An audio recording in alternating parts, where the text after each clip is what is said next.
So, good afternoon everyone. So, for today's video, tatakol natin ano, ang inheritance in Python OP. So, mga ibinigay na instructions ang instructor natin. Title ay Campus ID System na may student, faculty, at staff. Scenarios, issue 1 base profile system, name, ID, but each role has extra behaviors. Student enroll, faculty teach, staff process documents, inheritance enables code reuse and logical child classes acquire parent properties or behaviors. So learning targets, create parent and child class, use super init, super functions or init structure chaining, apply SA relationship correctly. So task requirements, create parent class na ang pangalan ay person at saka gagawa din tayo ng child classes dahil ito ay tapos inherit natin yung mga attribute na meron sa mother class dito sa person. Ang mga child classes na to ay ang pangalan ay child ay student, faculty, staff. So many challenge required. Create a list of mixed objects, student, faculty, staff, and loop them. Call introduce method for all. Call their specific method based on type you may use is instance. Ito gagawa tayo ng program na magbe-base sa mga instructions na binigay sa atin ng instructor. So gawa tayo ng parent class. Ang pangalan ay person.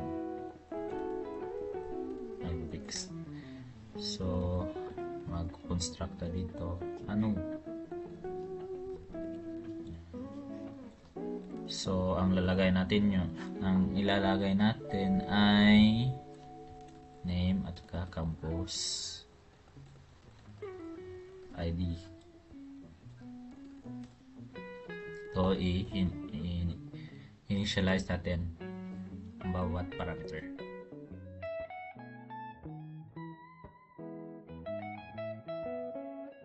Tapos, gagawa naman tayo ng method dito ng pangalan ay introduce.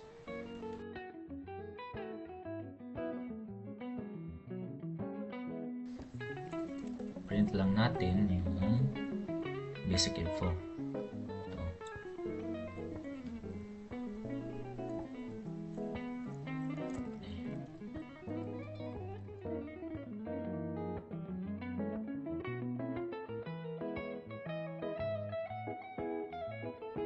Tapos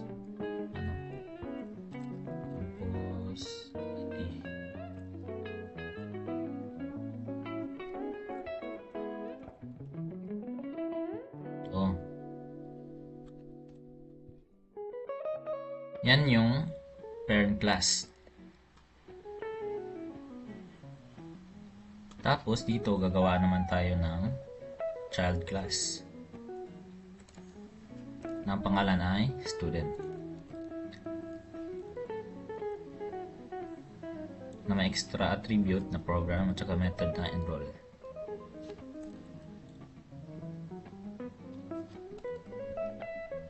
Comment na natin to student class student. So dito natin ilalagay yung mother class, yung person. Ito yung way para ma-inherit ng child class ang attribute ng mother class. So gagawa na naman tayo ng constructor ay shibal. Ito, automatic campus ID tapos ay program. Dito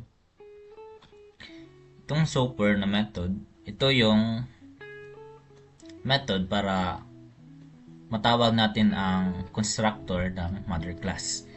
So walang program dito kaya dito sa class na to, sa child class, i-initialize natin yung program na parameter. So self.program is equal to program.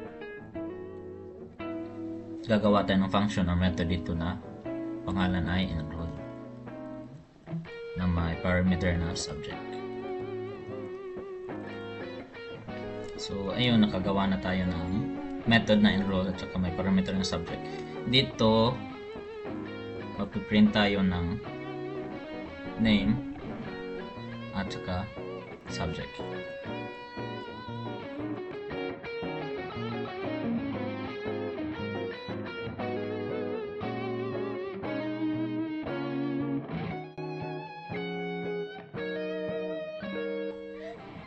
So, next natin gagawin,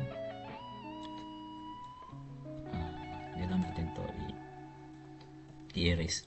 Next natin gagawa tayo ng def o function na faculty, tsaka yun, tsaka ilalagay natin yung mother class sa parentheses.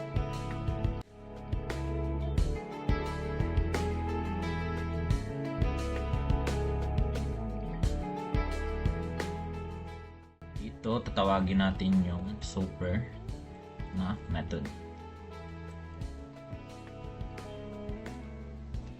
para matawag ni child class ang constructor ni mother class. Name at saka campus ID. So mag-initialize na naman tayo ng department ng parameter. At yun, daan na tayo sa constructor. Next natin gagawin ay gagawa ng method. Ang pangalan ay teacher.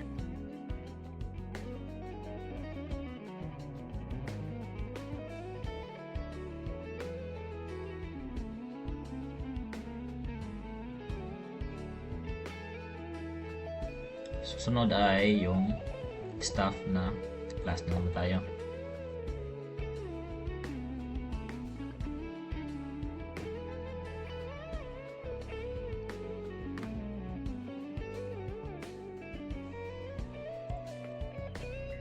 So, may extra attribute na naman ito. Staff, pangalan ay office. Ilagay natin dito sa add natin as a parameter. Then, i-initialize na naman natin. Office is equal to office. So, ang next natin gagawin ay gagawa ng method o function. Ang pangalan ay process request. May parameter na request type.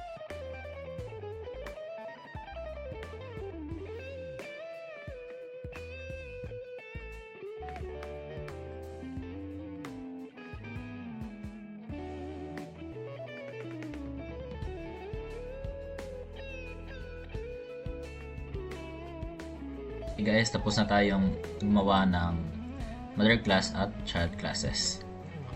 Ito yung mother class at ito yung mga child classes.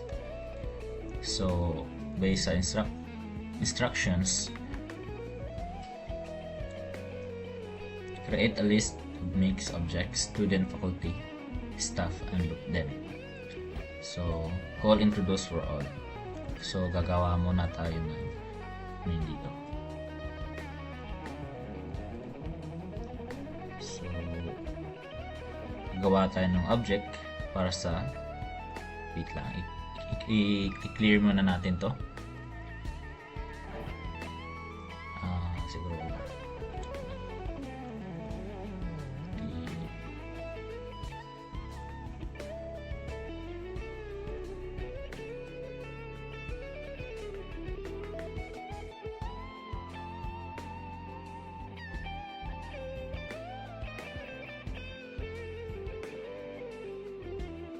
Tayo ng object para sa student. Pangalan natin ay student. Tapos dito lagyan natin ng value. Una yung name. So, pangalan ito ng student ay Israel. Ay po. Yan yung unang value. So, sunod ay campus ID. So,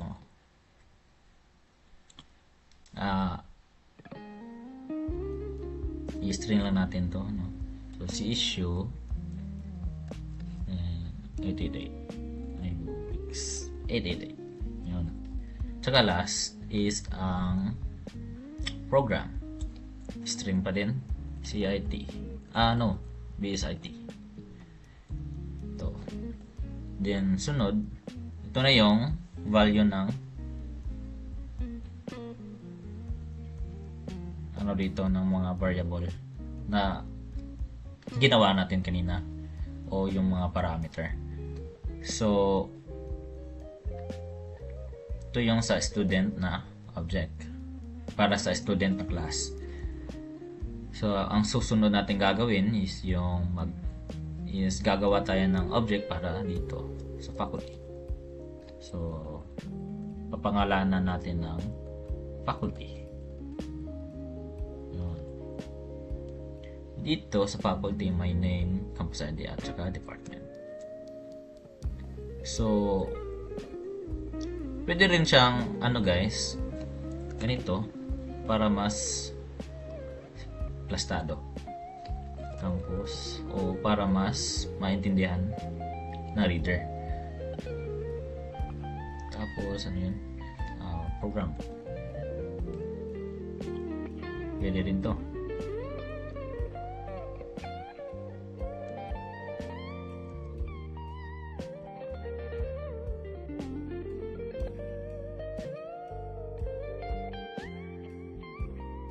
So, i-paste lang natin to.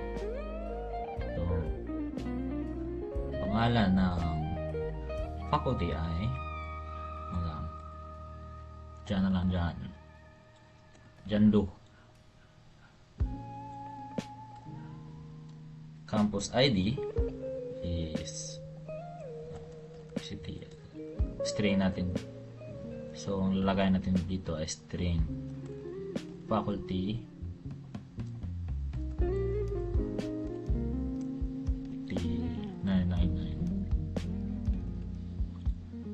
99 kasi level 99 na sila. So, ang department ay string pa rin CIT department. Yun.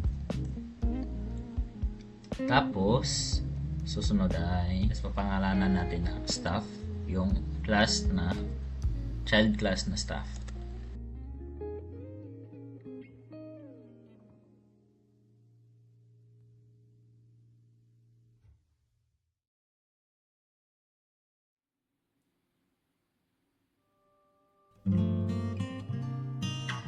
So, yun.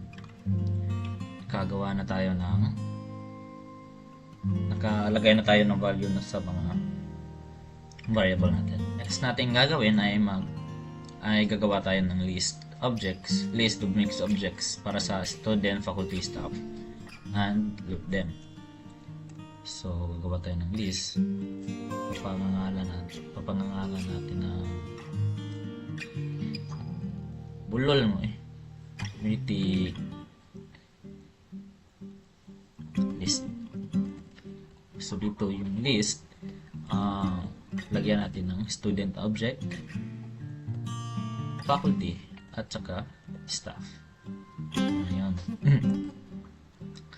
So next natin gagawin ay i-loop natin for person. So person yung variable para sa pag-loop. So and every person in community list. So ano na yun, yung for loop.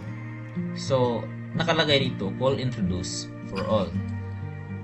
So tatawagin natin yung introduce na functions dahil ito yung syempre naglo-loop tayo. So sa bawat looping na nagagawa natin, yung introduce na function ay ano siya, it will appear. So ito yun. Then folder specific method based on type you may use is instance. So ito mag-condition tayo. If is instance person, student. So person that enroll. So ang explanation dito guys, kung ang object na to, ito yun, object na to ay nasa student na class, tatawagin niya yung enroll na function. So ito kasi yung is instance, para siyang boolean. So nag-return siya ng false or true. So gagawa naman tayo ng another condition. If instance person, ito ay para naman sa faculty. Person that na yun sa faculty. Teacher. Yun. Tapos last condition, elif is instance pa rin para ito sa staff. Person ka staff na class. Same pa rin yung logic niya. So dito tatawagin natin yung process request. Person that process request.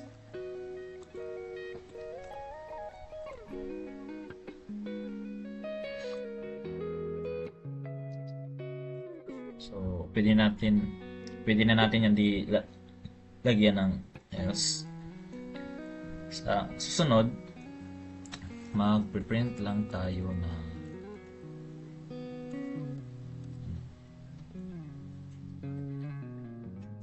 ito.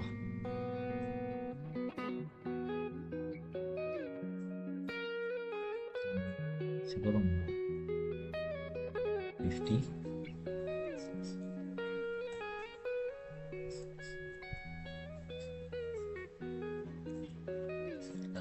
So ang next natin gagawin guys ay lagyan natin to ng value. So student ay nag-enroll subject is enrolled in anong subject, depende sa kung anong ilalagay. So enroll tayo ng Python programming. Si teacher naman ay si teacher is teaching anong subject. So OP ay yung string OP. Staff naman ay nag-request ng ano na lang, is requesting ID replacement. Yun. Ay no, ID replacement. Yan. Tapos na tayo. Lagyan na lang natin ito ng ignition switch. If name equals to main and he is main. So ang purpose ito guys ay para alam ng compiler kung saan siya simula mag-execute ng code. So, para natin. Let's run this. Ayun. So, ito yung student, teacher, saka staff. So, dyan lang po tayo nagtatapos. Thank you for bearing with me, and God bless.